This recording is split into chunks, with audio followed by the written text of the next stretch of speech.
মধুবনের রানীর খামারে Tripura Shantiniketan medical college ও হাসপাতালে সর্বসাধারণের জন্য ওপিডি পরিষেবা চালু রয়েছে। হাসপাতালের ওপিডি বিভাগে সাধারণ মানুষকে সুলভে উন্নত চিকিৎসা পরিষেবা দেওয়া হচ্ছে। আগামীকাল সোমবার 23শে March 2026 Tripura Shantiniketan medical college ও হাসপাতালের ওপিডিতে জেনারেল মেডিসিন বিভাগে থাকবেন অধ্যাপক ডক্টর অতনু ঘোষ, সহকারী অধ্যাপক ডক্টর মৌমনা দাস, সহকারী অধ্যাপক ডক্টর সাগর সাহা, সহকারী অধ্যাপক ডক্টর শাকিল আহমেদ এবং সিনিয়র রেসিডেন্ট ডক্টর রবিন পাল।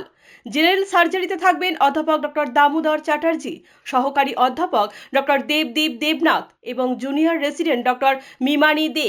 অর্থোপেডিক্স বিভাগে থাকবেন junior resident doctor Nabarun Debnath. প্রসূতি ও স্ত্রী বিভাগে থাকবেন অধ্যাপক ডক্টর A.K. রক্ষিত। শিশু বিভাগে থাকবেন সহকারী অধ্যাপক ডক্টর অমিতাভ চক্রবর্তী, সহকারী অধ্যাপক ডক্টর স্বপ্না সিনহা এবং সিনিয়র রেসিডেন্ট ডক্টর অনুভব ঘোষ।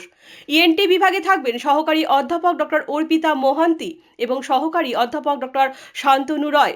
মানসিক রোগ বিভাগে থাকবেন সহকারী অধ্যাপক ডক্টর অনির্বাণ দত্ত।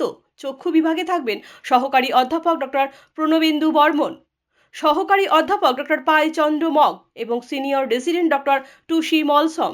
অ্যানাস্থেসিয়া বিভাগে থাকবেন অধ্যাপক ডক্টর শঙ্করী রয়। অ্যান্টিরাবিস বিভাগে থাকবেন ডক্টর মিশুক দাস।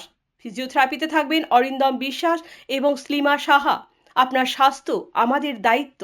বিশেষজ্ঞ চিকিৎসক, অত্যাধুনিক যন্ত্রপাতি ও উন্নত পরিষেবা মাত্র 10 টাকার বিনিময়ে আপনারা সপ্তাহে সোমবার থেকে শনিবার প্রতিদিন সকাল 9টা থেকে বিকেল 5টা পর্যন্ত এই ওপিডি বিভাগে বিশেষজ্ঞ চিকিৎসকদের কাছ থেকে উন্নত চিকিৎসা পরিষেবা আপনারাও নিতে পারবেন।